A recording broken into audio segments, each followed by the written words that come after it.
Wow. Ring Magazine releases its brand new pound-for-pound list after Teofimo loses, after Lomachenko, loses to Teofimo. They got 2 black fighters in the top 10, and they have Crawford behind Inoue. What up, Fight World? It's your boy Ego, and I'm back with some more boxing. Make sure you smash the like button. Also, subscribe to the channel for the latest and greatest in boxing. If you want to become part of the gang, notification gang, please hit the bell icon. Shout out to the Super Chats, channel donations, the Venmo donations, the Cash App, and the Patreon family. We working. Now, shout out to everybody. You guys have been going crazy supporting the channel in various ways. Great way to support the channel. They got the Cash App, of course. $ Boxing Ego. We working on the latest and greatest, and I'm getting some new gear, so hopefully the sound and everything, you see the improvements that I'm making. ESPN Plus, link in the description. That's another great way to support the channel. ESPN Plus, ton of original content, docuseries, documentaries. They got archive footage from UFC, past fights in boxing, BTS exclusives for your viewing pleasure. You can get ESPN Plus as a standalone app, or you can bundle it, ESPN Plus, Hulu, and Disney Plus. Get all 3 of those apps for one low price, $12.99. Let's get it. Now, Ring Magazine, they released their top 10 list after Lomachenko lost to Teofimo Lopez. And we'll go through the list, and I'll tell you my thoughts. So the Ring Magazine list, you guys will see it on the screen. In at number 1, they have Canelo Alvarez. In at number 2, Nayao Inoue. Number 3, Crawford, Terence Crawford. Number 4, Alexander Usyk. 5, Errol Spence Jr. 6, Teofimo Lopez. Number 7, they have Vasily Lomachenko. Number 8, they have Gennady Golovkin. No, guys. Number 9, they have Juan Francisco Estrada. And in at number 10 to round the list, they have Artur Beterbiev. Now, this list is pretty horrible. Now, not to say that these are bad fighters, it's boxing. But out of the whole lot of boxing, the order, some of the people, like, for example, there's so many things. Now, I told you guys, for me, I don't really do a pound-for-pound list because, I just don't choose to spend my time like that. It is subjective to a degree, but you still got to make your list make sense, you dig? So I could look at the list and tell me what makes sense. Now, Canelo has a good resume. The thing with Canelo being number 1 pound for pound is he has moved up in weight. He does have a good resume, and he is a terrific fighter.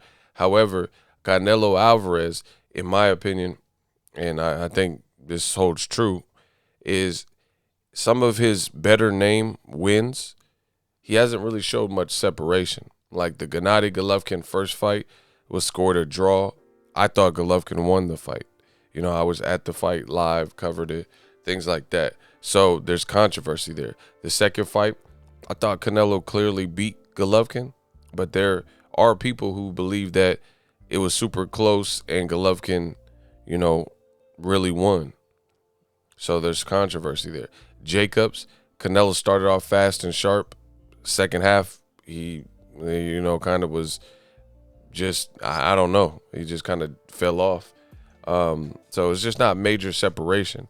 Again, he's an awesome fighter, but I would like to see more separation. What I mean is, like, you look at Mayweather, everything he said he was going to do to Arturo Gatti, he did. Everything he said before the Diego Corrales fight, he lived up to. 6 years in the making, he beat Pacquiao convincingly, till the point where Pacquiao had to make excuses. Yes, my shoulder, and and all that. But whatever. I'm not even mad at, it's just what it is. It's just my opinion. But then it starts getting a little chippy.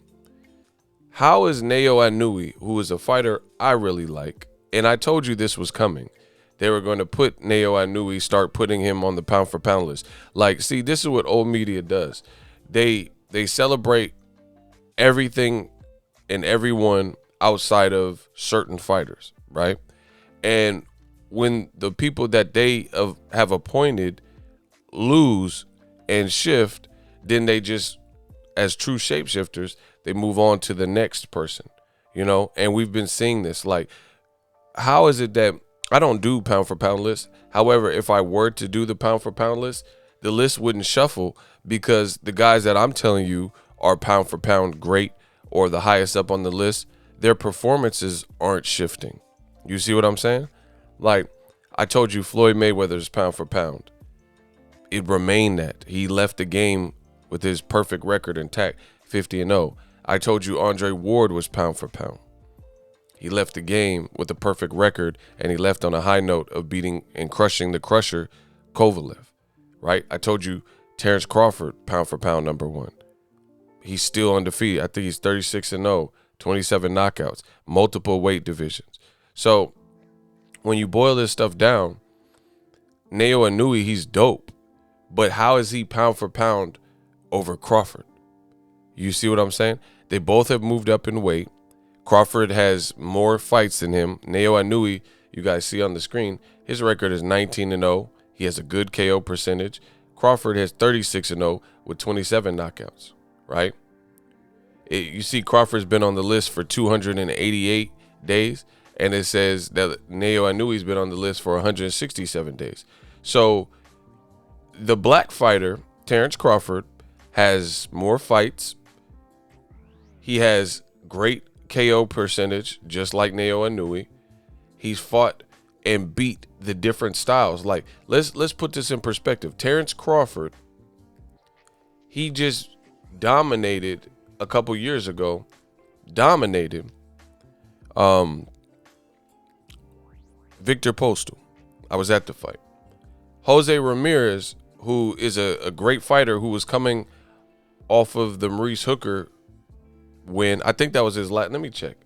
I think that was Jose Ramirez. I think that was his last fight before. Hold on. I think he was coming off the Hooker performance. I don't think. Maybe Zepeda. Let me check real quick. We could check. It's no problem. Make sure you guys smash the like button. So Jose Ramirez looked great versus Hooker. That was a fun fight, right? Fun fight. And he just fought Victor Postal years later after Josh Taylor had beat him, and also after, oh, it's gonna take forever to get. Let me type in Maurice Hooker.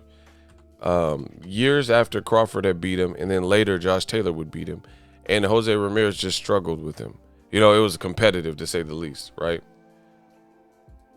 But when Crawford fought him, it was at his peak. He had just beat Lucas Matisse and stuff. So Jose Ramirez is a great fighter, 26-0, 17, yada, yada, yada, an Olympian.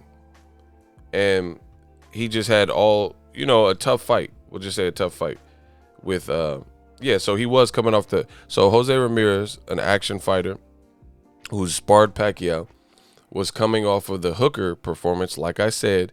Then the Postal fight got moved around because of the Rona, and then he just fought, and some people even argue Postal beat him.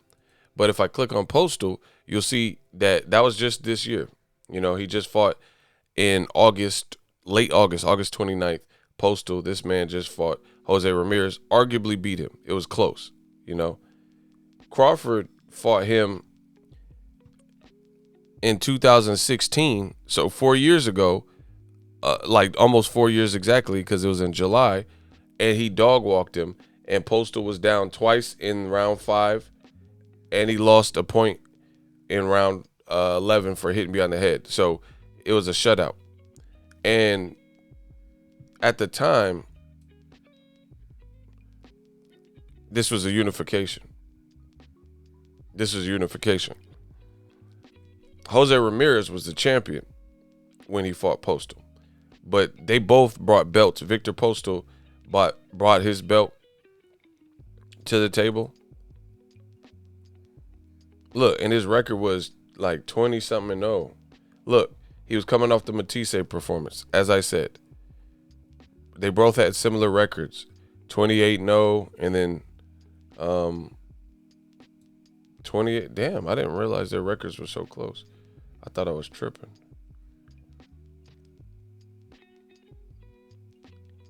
Were they both 28-0? I don't know. It looks like they were both 28-0, or this is an error. So they both had undefeated records, and they were both 28-0. It was a unification, and Crawford dropped him twice and gave him every chance to go to war in the 12th round, which is what Postal would have needed a knockout to win that fight. So anyway, Jose Ramirez, a talented fighter, an Olympian. He fought Vasily Lomachenko in the amateurs. He's an Olympian. And at 140, he struggled with Postal definitely a lot more than Crawford. So it's just like, you guys got to make it make sense. Felix Diaz is also a name that Crawford walked through and was playing games with, tapping on his head, stuff like that. Felix Diaz arguably beat Lamont Peterson, a great fighter, and he destroyed Samuel Vargas, who was a hot prospect. So in 19 fights, what has Naoya Inoue done to put him over Crawford? You know, it's just like these are horrible lists, horrific lists. It doesn't make sense. Naoya Inoue he's a great fighter, but I made a video about this, right? Inoue, when he fought Donaire was considered past his prime, and he broke his orbital bone. And RingTV knows this because they wrote an article about it. So the same people who put up the list, they're aware of this. Naoya Inoue reveals that he suffered an eye socket fractures in a war with Donaire. So Donaire was considered past it, and he got his orbital, look, you see? He got his orbital bone shattered by the Filipino Flash Donaire and had to have surgery. It's boxing, brutal sport, right? When does that happen to Crawford? Where Crawford fought anybody and they broke bone on him and, you know, had a war with them. Now, especially somebody who was considered shop worn, you know, who Nicholas Walters stopped, Rigondeaux schooled up, and had already had a loss before he even fought Rigondeaux. And I love Donaire because I'm from the Bay. He's from the Bay. He's a great fighter. But I'm just asking you, who Donaire, he's involved in another fight off of his performance with Inoue, because he gave Inoue all he could handle. So we haven't seen these things with Terence Crawford. And Terence Crawford has fought, like even Jeff Horn. Jeff Horn beat Pacquiao. Controversial, but he still beat him. You know, not Crawford didn't beat him controversial. I'm saying the Pacquiao win was controversial, but he was still a champion. You know, so this is a horrific list. Errol Spence is number 5. How's Errol Spence behind Inoue? He just beat Sean Porter in a unification. He just beat Mikey Garcia, who's undefeated. Then you got Teofimo right next to Loma, and then you have Triple G at number 8. And most people believe that Gennady Golovkin lost to Derevyanchenko, who Jamal Charlo just ran through and beat and made it look easy coming off of that high performance from Sergey Derevyanchenko. So how do you have a top 10 list and you have 2 black fighters on there, Errol Spence and Terence Crawford? You have no Jermell and Jamal Charlo. So Jermell has fought all his mandatories, knocked them all out. You know what I'm saying? In the first round, he knocked out Erickson Lubin. He knocked out Charles Hatley early. He just fought Jason Rosario off of his best career win, which was Julian J. Rock Williams, and unified, and he stopped him and gave the man a seizure or had him convulsing. He beat John Jackson. He beat Austin Trout, a veteran. Do we have to go any further? Jermell Charlo beat Tony Harrison, arguably in the first fight. Then he came back to set it up and tidy up his work, stopped Tony Harrison, and you don't have Jermell on the list. But you have Golovkin. You don't have Jermell's brother Jamal on the list, and you have Golovkin. Jamal Charlo just walked down, outskilled, discouraged. You know, it's been a bad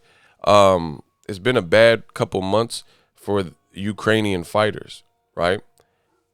Ivan Redcash, Gervonta Tank Davis released that video where he looked like he was getting beat up in sparring. Lomachenko just lost, right?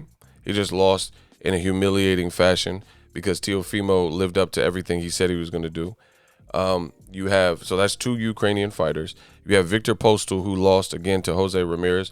Close, but they gave it to him. That's 3, right? And then you have Derenchenko, who just got his eyes destroyed by Jamal Charlo.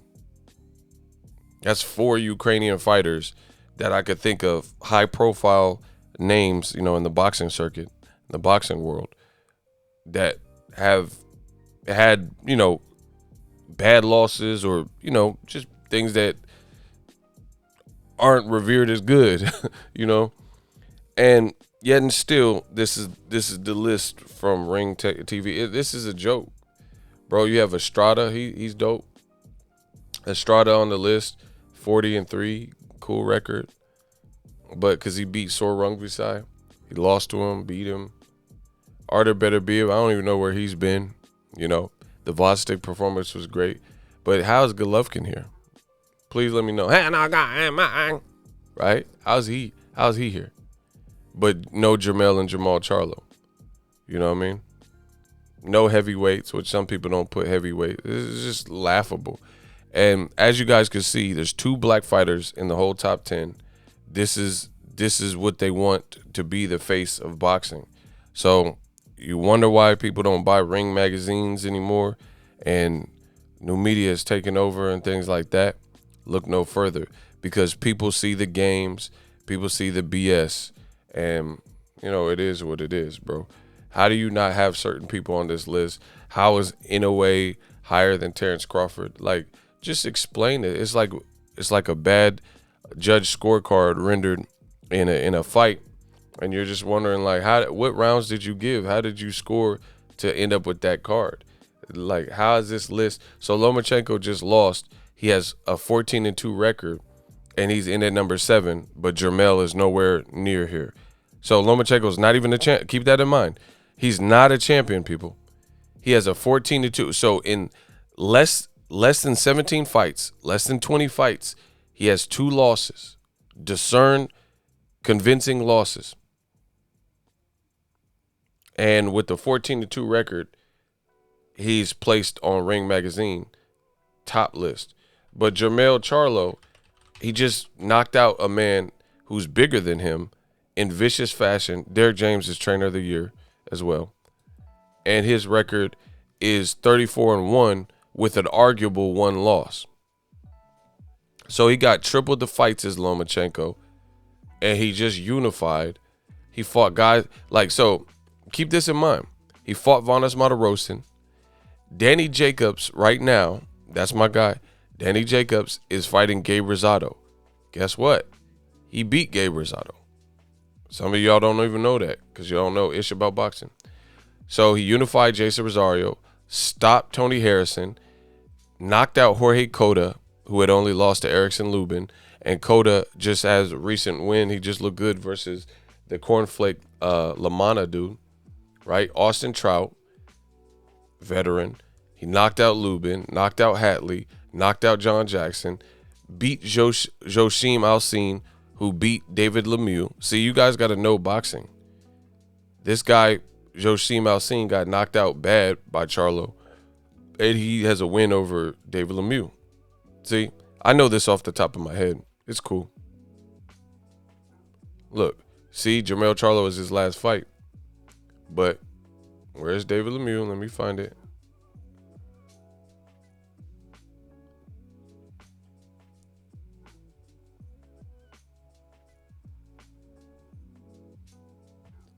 I think I passed it. Hold on.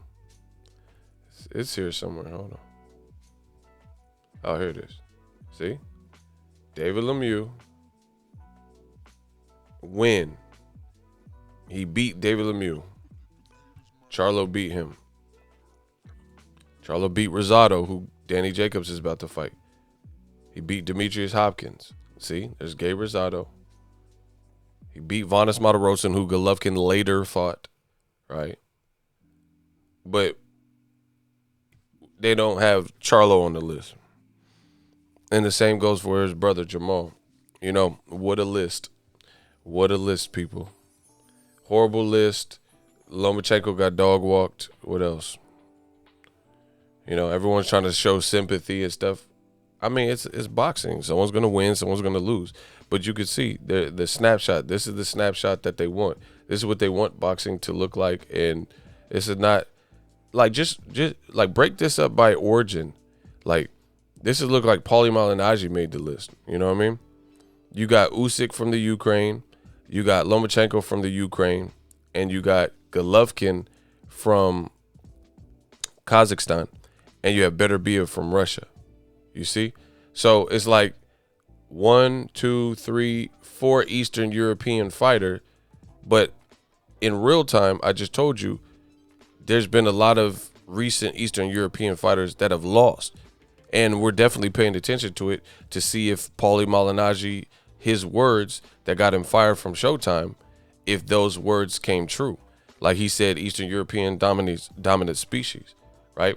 Now we'll see how Usyk does versus Chisora, but out of this list, he's like the remaining guy, high profile guy. Beterbiev as well. I like Beterbiev. He's a beast. But you know, I haven't really heard. I don't even really know. He's Finlong or Minglong. I don't really know much about his opponent. I haven't really heard too much from him. But we know Triple G lost to Derevchenko, who just lost to Charlo, and we just watched Teofimo beat Lomachenko and stall him out for 7 rounds, and Lomachenko didn't do nothing. So how, after that performance, how is this your list? That's all we want to know. You know, horrible list from Ring Magazine, and no wonder is ridiculed at this point. Let me know what you guys think and how I did in this video. As always, hate, comment, and subscribe. Till next video is Ego signing off. So if you enjoyed this video and want more content like this on the channel, you can show your appreciation by going to the PayPal donate button or the YouTube support button, and you can donate any amount that you feel is equivalent to the value of this video. Much more to come. Thank you guys for your support. Boxingego, the future of boxing.